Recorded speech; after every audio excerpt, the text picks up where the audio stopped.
Assalamualaikum warahmatullahi wabarakatuh. Bismillahirrahmanirrahim. Alhamdulillahirabbil alamin wassalatu wassalamu ala sayyidina Muhammadin wa sallallahu alaihi. Amma ba'du. Mahasiswa yang pertama dan paling utama, tetap marilah kita bersyukur pada Allah Subhanahu wa taala. Shalawat serta salam tetap terlimpahkan dari junjungan kita Nabi Muhammad SAW. Kiranya sudah beberapa semester ini bertemu dengan saya.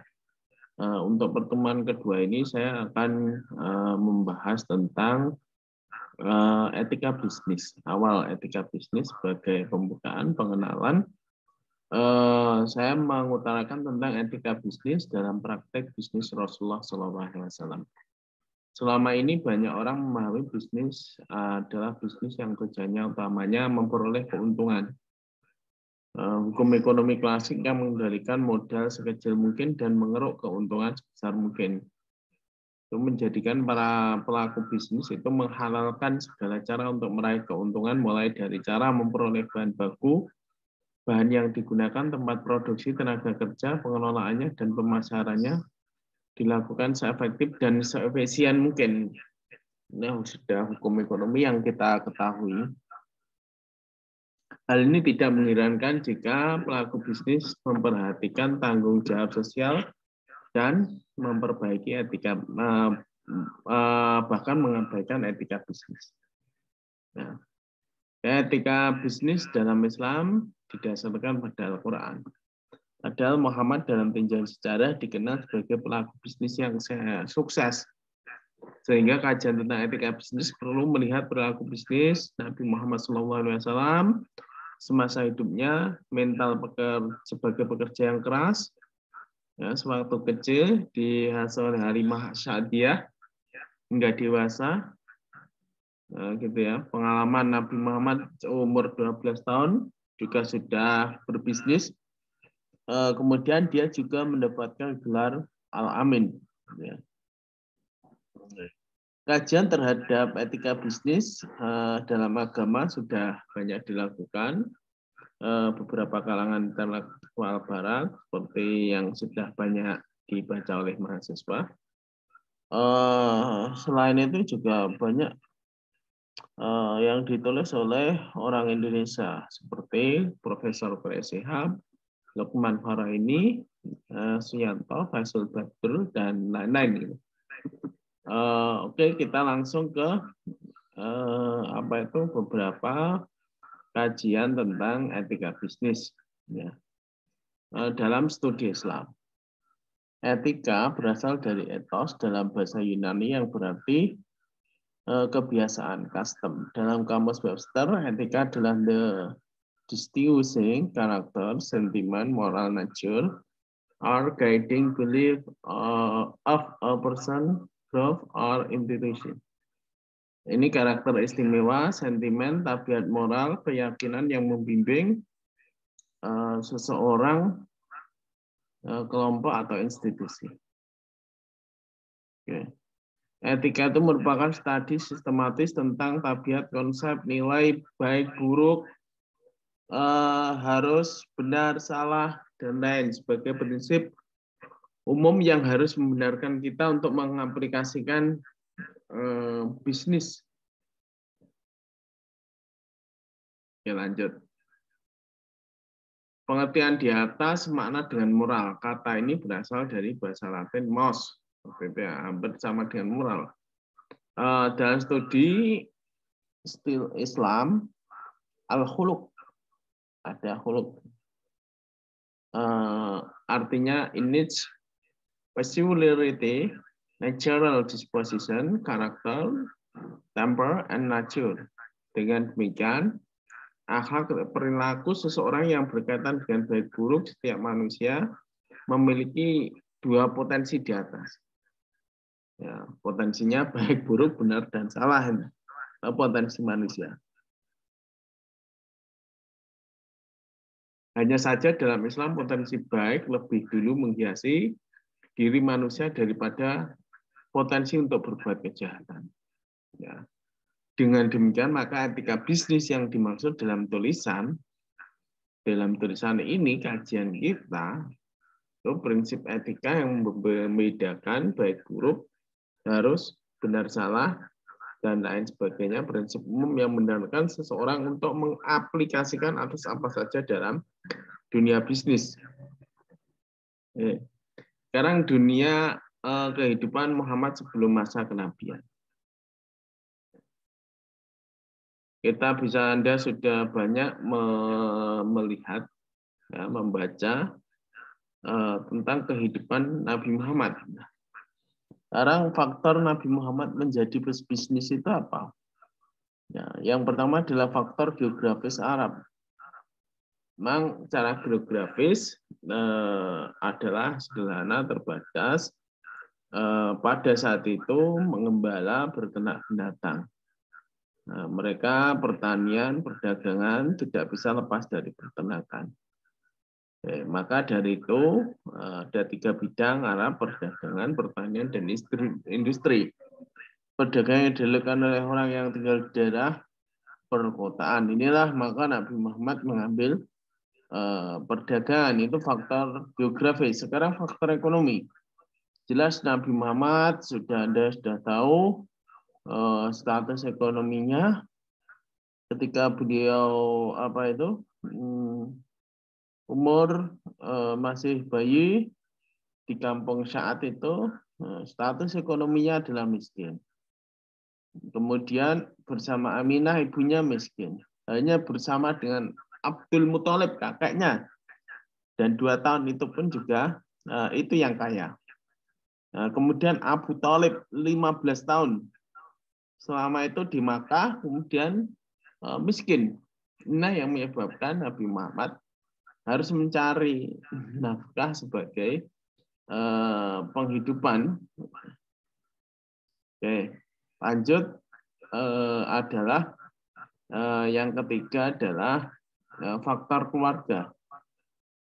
Ya, meskipun luhurnya orang kaya, Nabi Muhammad tidak bangga atas kekayaannya. Nah, gitu ya. Itu tadi yang Abdul Muthalib tadi yang kaya. Tapi bersama pamannya miskin lagi. Nah, faktor keluarga Nabi Muhammad, keluarga juga banyak yang ada yang perdagangan. Sehingga Nabi Muhammad mewarisi perdagangan ini, gitu ya. Ini kisah Nabi Abu Thalib, Anda juga sudah banyak membaca itu, perdagangan ke Syam, dari pamannya sampai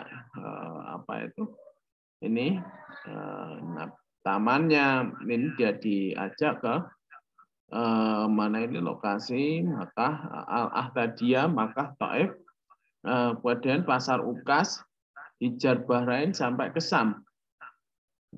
Ini sehingga pengalaman-pengalaman ini sehingga Nabi Muhammad terbentuk menjadi seorang pedagang.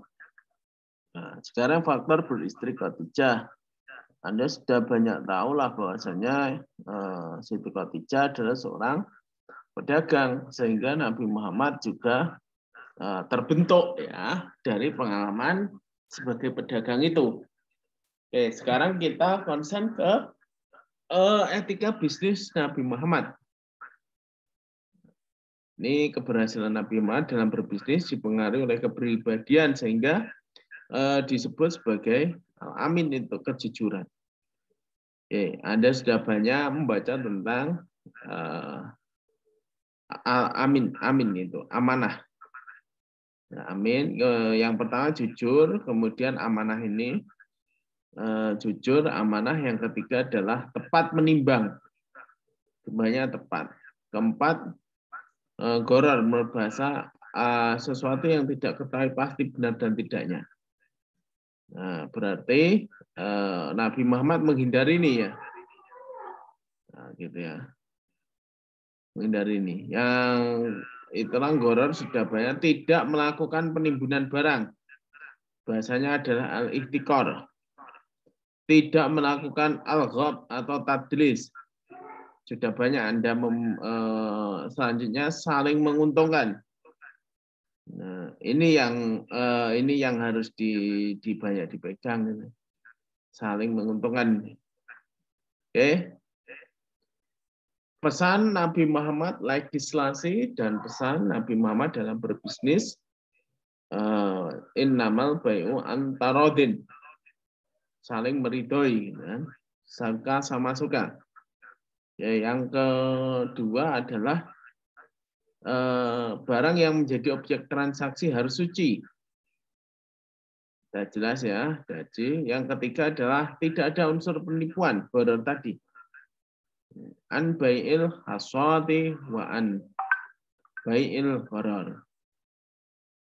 Jelas posisi dan ukurannya yang keempat.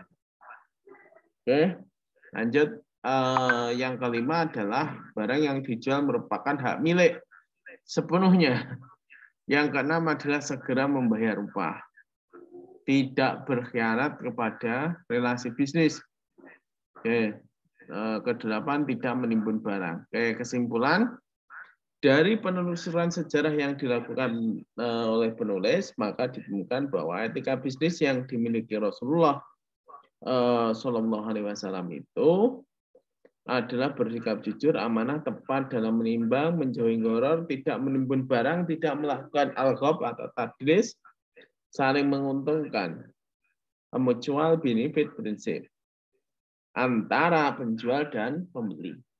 Pola bisnis yang dipraktekkan oleh Nabi Muhammad SAW ini tentu perlu diadaptasi oleh para pebisnis di masa kini yang terkadang mudah keluar dari etika seperti yang diperhatikan oleh Nabi Muhammad SAW. Itulah gambaran tentang etika bisnis ala Rasulullah SAW yang menjadi permulaan